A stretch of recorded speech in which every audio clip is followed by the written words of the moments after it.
Boa tarde, Francisco. Boa tarde. Então, quais são as técnicas que tu ensinas aqui no Arte Studio Carcavelos? Bem, para responder a essa questão tenho que a dividir em duas partes. Primeiro, eu mantenho o desenho, a pintura e a escultura como disciplinas fundamentais. E depois estou atento a todas as técnicas de arte contemporânea. Instalação de objetos, performance, não fazer, mandar fazer, land art, graffiti e new media art. Então diz-me uma coisa, qual é o momento decisivo na história da arte para ti?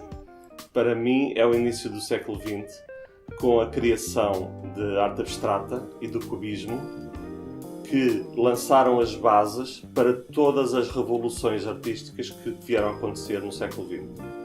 Na primeira metade do século XX e depois na segunda metade do século XX ainda aconteceram coisas bastante importantes, como a arte conceptual, a arte pobre, o informalismo europeu com o Tapies, que é o meu mestre. Mas sem esses momentos iniciais, ligados sobretudo ao cubismo e à arte abstrata, o cubismo faz uma reviravolta completa na regra da perspectiva, que vinha já do Renascimento. Ou seja, tens linhas de horizonte, tens pontos de fuga, linhas que depois as personagens mais perto de ti são maiores, as mais que estão mais lá ao fundo são mais pequenas, para dar a noção de profundidade, de terceira dimensão, num espaço que sabemos que é bidimensional. E, portanto, o cubismo fez isso. O abstrato com Kandinsky como fundador, e o abstrato faz uma coisa magnífica, quer dizer aos artistas: vocês não têm que copiar nada da realidade, vocês façam arte apenas com os materiais da arte. Têm um lápis, façam arte. Têm uma caneta, têm cor, formas e cores. É a única base que nós temos. Portanto, trabalhem isso e não copiem na realidade. Esta inovação veio transmitir aos movimentos que se seguiram uma enorme liberdade de ação, e isso é muito importante. Qual é o estilo que mais te preenche como artista? O estilo de pintura, digamos assim. Eu continuo a pensar, como eu já disse, que desenho, pintura e escultura tem toda a valia e continua a fazer muito sentido nos dias de hoje. Sim, e continua-se a fazer coisas de grande qualidade nestas áreas.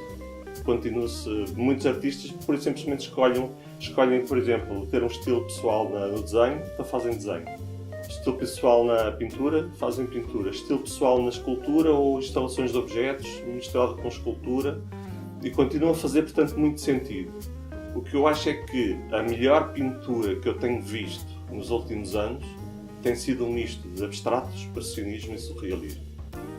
Quando uma pessoa tem um estilo próprio que o leva muito dentro do abstrato, a certa altura mistura-se também com o expressionismo, porque o expressionismo é a expressão pura dos sentimentos diretos, não precisa ter a base de desenho muito realista. E quando o abstrato e o expressionismo são bem feitos, entram diretamente no surrealismo. Portanto, esta não é dicotomia, é uma tricotomia, uma tríade, digamos, entre aspas. Continua a fazer todo o sentido hoje. Qual a importância da arte conceptual? Bem, como sabes, a arte conceptual começou ali pelos anos 60, entretanto expandiu-se imenso para land art, para, sei lá, imensos movimentos que hoje em dia dizemos: este movimento está integrado, e sabemos que está integrado no movimento maior da arte conceptual. Portanto, abrange muita coisa, abrange fotografia de objetos, fotografia de campos, abrange muitas coisas que hoje em dia dizemos: isto é um movimento definido, mas está dentro da arte conceptual. No início, a arte conceptual esteve ligada. Houve uns artistas que ligaram muito no início a arte conceptual à linguística. E é pena depois, nos anos que se seguiram, a arte conceptual ter perdido completamente esta ligação à linguística e ter evoluído, na minha perspectiva, devia ter estado mais ligado à parte do estudo da comunicação e da linguagem, que é o que representa a linguística. Eu estudei essa ligação, escrevi um livro que é Os Cachimbos da Linguagem, para falar acerca das mentiras que se contam na linguística, por mestres que são mestres do intelectual ligado à escrita, e então escrevi um livro que definia os conceitos, por exemplo, de símbolo em relação ao que os artistas visuais pensam. E a perspectiva da linguística, de um ponto de vista de artista plástico, é completamente diferente de um intelectual ligado à escrita. Completamente diferente. E dás por ti a estudar um tema em que o mestre ligado à parte mais intelectual e literária diz uma coisa e que tu, enquanto artista plástico, pensas outra completamente diferente.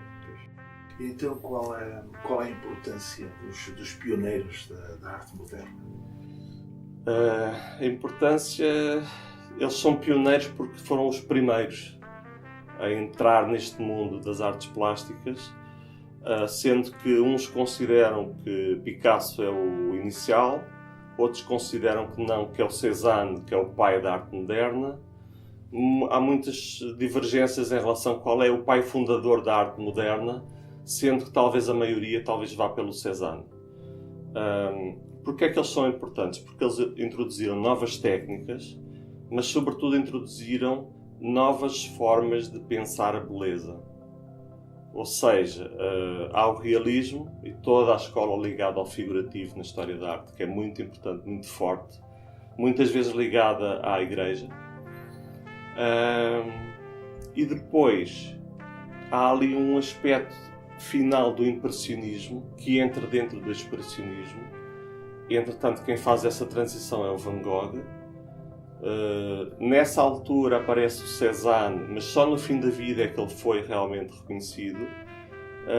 Depois, esse impressionismo dá o pontapé de saída para a arte moderna. O Cézanne dá o pontapé de saída para o cubismo, ao dizer aos artistas que vêm depois: pensem a realidade através do cone, do prisma, de formas geométricas. O Picasso entendeu esse recado e, através da influência que ele teve pela arte africana e pela esta frase do Cézanne e pela obra final do Cézanne, que foi ele a pintar a Montanha Saint-Victoire dezenas de vezes ou centenas de vezes, foi a obra final do Cézanne, e aqueles planos apenas de quase formas geométricas puras influenciou depois o Demoiselle d'Avignon, também com a influência da arte africana. Tu falaste aí fins do século XIX, princípios do século XX.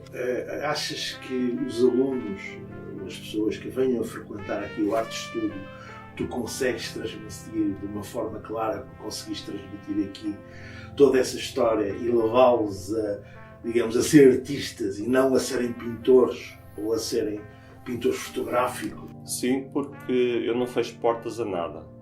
Se um artista está a desenvolver uma pintura com formas demasiado orgânicas, ou seja, curvas, eu imediatamente vejo o contrário, ou seja, formas geométricas. Portanto, há todo um mundo de influências e depois tenho uma memória fotográfica para pinturas. Só há uma pintura de Franz Kupka no livro tal que eu me lembro que pode dar uma nova ideia ao artista que está a desenvolver uma pintura. Eu imediatamente vou buscar o livro, mostro-lhe, e como é tudo visual, é tudo muito imediato e, portanto, tem essa capacidade de ter todo o lastro de um século e meio de autêntica revolução a partir do impressionismo. Tenho aí dezenas de livros de mestres da arte moderna que balizam tudo o que foi feito e, portanto, esse apport é muito importante também para eles evoluírem muito mais rapidamente.